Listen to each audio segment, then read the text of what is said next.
President Trump bringing the fight against communism to America's 250th birthday celebrations. 47 railing against the rise of socialism in the Democratic Party while declaring that it will never take hold in the United States. We don't want communists in our country. Communism is a loser, and it always will be. The communist system is the opposite of the American system, and the communist system has never worked. Our warriors did not fight communism on battlefields across the world, only to have that menace rear its ugly head right back here in America. We're not going to let it happen. But Democrats are at a crossroads as socialism is gaining steam in the party. And potential 2028 hopeful California Governor Gavin Newsom, he says that Democrats can't afford to turn away support even from self-described socialists. I'm for addition, not subtraction. The Democratic Party needs to be in the addition business if we're going to get back into the majority. I'm not offended by this notion of a big tent. And I think it's important, though, that big tent is a big tent. Because there's folks, on this side that don't want folks on that. I think we'd be better off to look at the things that bind us together, the things we have in common. But not all Democrat leaders are cowering to the party's progressive wing. Pennsylvania Governor Josh Shapiro is making it clear that he's not on the socialist bandwagon and even distanced himself from New York's rising star, Daria-Liza Chevalier. Her district voted for her. Seemingly, I would agree with on many things, or that we share similar values. All right, are we ready for a great week, America? We are. Jessica, one of the things that Gavin Newsom said is we're for addition, not subtraction. But in the last several primaries where the socialists have moved forward, I think it has been narrowing because the key piece that has separated the new ones from the old ones, it's not Medicare for all. It's not even abolish ICE. It's that we don't want to support Israel. And it's like an anti-Semitic thing. So it's like actually a narrowing of the party. I don't see where Gavin Newsom thinks that it's growing it. I think that what he's saying, if these new Democratic socialists play ball come midterms, which I'm not sure that they will necessarily, because we have seen people either support the nominee like Abdullah Syed did in 2024. He said, Kamala Harris isn't perfect, but this is our best chance at, defeating the Republicans and actually getting some control here. There are others that have been less committal. And you can see a world in which they're not going to be supporting Hakeem Jeffries for speaker, for instance, or we get around to 2028 and they use that power flex, right, by saying, well, we're not going to support this one. We would only support this one. And vote as a block. Exactly. Or try to garner as much of a block as they can. The issue right now is that that block is garnering a lot of media coverage, but it's still not that many in technical terms, the ones winning these elections.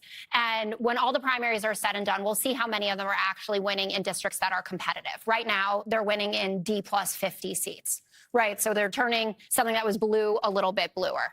And I think that Gavin Newsom is trying to be careful, but Politico has reported that there is a credible allegation of sexual assault against Graham Plattner. He posted a video, which sure sounds like he's dropping out. He says the allegations are false, but I want to make sure that we beat Susan Collins. Prediction markets, everyone thinks that he's headed out the door. We would have another week for that to happen and then 2 weeks to pick a new nominee. And I'm curious to see if that turns into a conversation around the vetting that has happened on the far left here. That if, Chuck Schumer saying, I want to get anyone, Jared Golden won't do it, I'll take Janet Mills then, was right, and that this guy is too flawed of a candidate to be running them. And if any of that blows back on the people who said, no, stick with him no matter what, tattoos, lighter allegations of sexual or domestic violence, et cetera. So that is going to be, I think, the new frontier that's brewing. Kennedy, Governor Shapiro, he is basically saying, let's push back against this. And he would have reason to. His house was almost burned down with his family inside it for this kind of radicalism. Yes, so his small tent was almost burned to the ground by the people who have called for the destruction of, politicians like Josh Shapiro, who I'm guessing happens to be a Zionist. And, he's finally pushing back against this insane worldview where you have a group of people whose entire political movement is based on envy and a zero-sum proposition that a bunch of other people have stuff that would be yours if we had a better system of distribution. And that's what they were promising. And, you know, that's the steps. You know, they try it in North Korea, people starve to death. They try it in France, billionaires leave. That is the tax base. That is the thing you absolutely need in order to hold up the laundry list of stuff. It is untenable. It is impractical. And Josh Shapiro appears to be one of the more practical, rational Democrats. So what he's betting on is perhaps he doesn't have to compromise his political integrity to stand up for what he knows what is right. And, you know, and maybe that will benefit him as more independents move into that big tent. Those are the people that Gavin Newsom should be going after. It's not the progressives. They hate all of them. Like Hakeem Jeffries, I cannot believe the idiocy of someone who is on the precipice of losing his job. And he will do that in short order if enough of these socialists are voted into Congress. That will happen, and they will do that gleefully. So, you know, I hope there are more people like Josh Shapiro, truth tellers, Democrats, Republicans, and independents, because this country desperately needs that. Yeah, Hakeem Jeffries was just like, I'll blow it off. I'm not going to lose sleep over it. That's another lane to take. Tom, when you talk about communism and socialism and the words, I almost feel like the communism piece in some ways is landing well, but not necessarily in others. And partly, I think it's generational. It is generational. That's why it was interesting. If you look at the Trump speech, he uses the communism thing a lot, but he goes on several levels. So he says, oh, the commies are coming. We beat them. We went to war against the commies and we would do it again, but we don't have to. And then he would say, never worked, never. And he would prove it out that way. Right. I thought President Trump, it's great the way he, you know, when he gives the speech, you can see the speech and then you see the bold face. You know, like during the speech, he kept saying the lightning. He said it like China. He says, and we beat the lightning, you know. And then he has his aside. So he said his bit about communism, and then he said, it never worked, it never will. And then he said, communism's for losers. We don't want it, you know. So it's like working on many different levels. Obviously, I mean, Gavin Newsom, ridiculous with his big tent. They're in the tent, Gavin. They're in the tent. They're coming for you. They lit the tent on fire. Everyone is choking, and you're about to, you know, die of asphyxiation. You got to order them out of the tent, not make room for them in the tent, because they don't want you in their tent. He loves tents. Look at all the homeless people in California. He adores tents. He wants a nice dome tent. But I don't even think Shapiro was strong enough on this. I mean, he wimped out his last statement. He said, you know, well, the voters voted for her to represent them. I think he's got to come out harder and say, you're out. We don't want you in our party. Like, what happens, Joey, if they don't fight? If you're not fighting back against it, and you're accepting it. You're talking about Democrats fighting back against. Well, I just want to propose to you, Jessica, I understand a couple things here. One, it's not intellectually dishonest to jump to communism when criticizing this, because in their own words, Mamdani says, whether you call it the abolition of private property or you call it, you know, just statewide housing guarantee, is preferable to what is going on now. Daria-Lisa Chevalier, sorry, I'm trying to say her name correctly. Call her DAC. She had dozens, almost hundreds of posts either praising communism, espousing communism, and talking about the abolition. Get all the way there. So it's not intellectually dishonest to say, hey, these Democrat socialists are espousing communist views. They're just using a different headline. But the reason why that is so important, I mean, even have Jayapal, I think it was this week, praising Cuba's, you know, their education system and their healthcare system. Yeah. That is a communist country, by the way, just so everyone understands we're on the same page here. But the reason why this is so important is because there is an absolute disenfranchisement among especially young Democrats. They do not believe in the establishment that they have.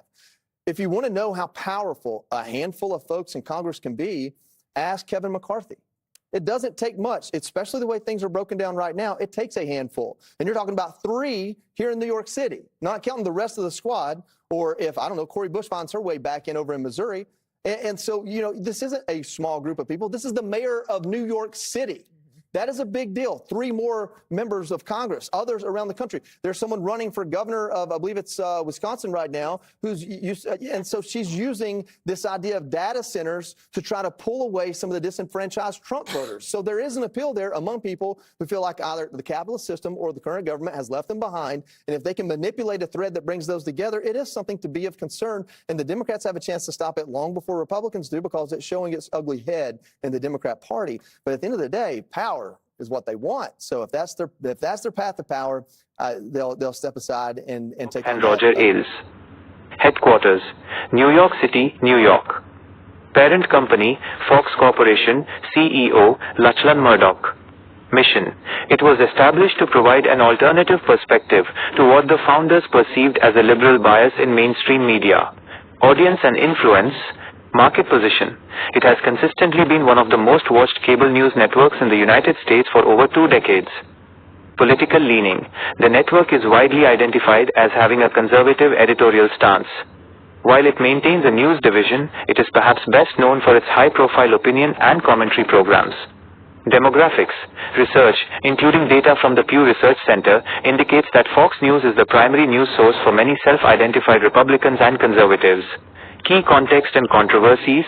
Fair and balanced. The network famously utilized the slogan "Fair and balanced, and we report." You decide. For many years to differentiate itself from competitors. Criticism. Fox News has faced significant criticism from researchers, media critics, and political opponents who argue that its reporting is biased in favor of the Republican Party and conservative causes. Legal challenges. The network has been involved in several high-profile legal controversies, including a 2023 settlement of $787.5 million with Dominion Voting Systems regarding the broadcasting of false claims about the 2020 presidential election. Media presence. Fox News Media operates several platforms, including television, Fox News Channel, Fox Business Network; digital/streaming, Fox News Digital, Fox